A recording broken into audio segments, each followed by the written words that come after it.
যখন মালয়েশিয়া গেছে আমি তো কষ্ট দুঃখ করেই পাঠাইছি। আমি মানুষের কাছে টাকা পয়সা নিয়েই দিন আদায় করে যে আমার বাচ্চারা যদি ভালো হয় একটু করা কিছু লাইন করে দিতে পারে কষ্ট করে, এই জন্যই পাঠাইছি। যখন কোম্পানিতে গেছে, কোম্পানিতে বেতন দেয়নি। বেতন না দেওয়ার কারণে ও বাধ্য হয়ে 6 মাস ছিল সেখানে, বাধ্য হয়ে পলাইছে। পলানোর পরে ও এখানে ওখানে কাজ করে বেড়াতে, এখানে 2 মাস ওখানে 1 মাস চোরাই থাকলে যেটা হয় অবৈধ থাকলে, সেখান থেকে পুলিশে ধরে ফেলাই। পুলিশে ধরার পরে ওর তার খোঁজখবর পাইনি, কিছুদিন পরে খোঁজখবর পাইছি। ও নিয়ে গেছে ক্যাম্পে। ওর ক্যাম্পে নিয়ে যাওয়ার পরে ওই ঘা বেরিয়েছে।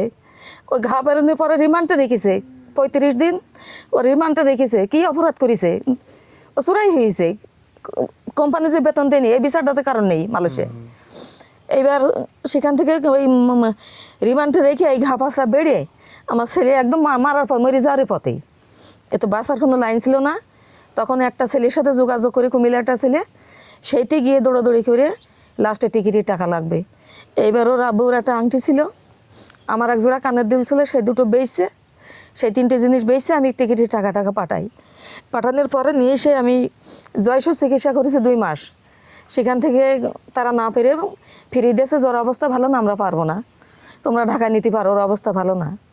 তখন এই ঢাকায় নিয়েছি পিজিতে। এই পিজিতে 1 মাস রাখিছে ওখানে দেখে।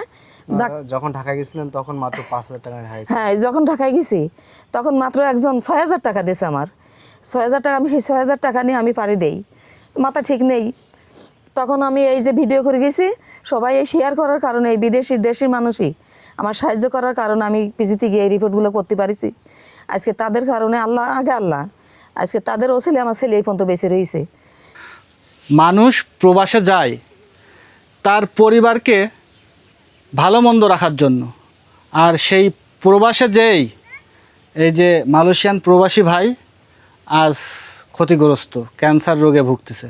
তো এতক্ষণ ধরে আপনারা তার মার কথা শুনলেন, তারপরে প্রবাসী ভাইয়ের কথা শুনলেন। সেই ক্যান্সার এখন কিন্তু মারাত্মক রূপে ধারণ করেছে। এই যে ভাইয়ের পাশে ওনার বাবাও বসে আছেন, উনি কিন্তু কিছু করতে পারে না।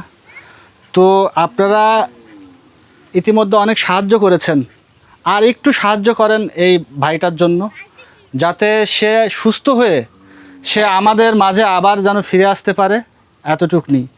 তো না পারেন ভিডিওটা একটা শেয়ার করেন, সাহায্য না দিতে পারেন কিন্তু ভিডিওটা একবার শেয়ার করেন।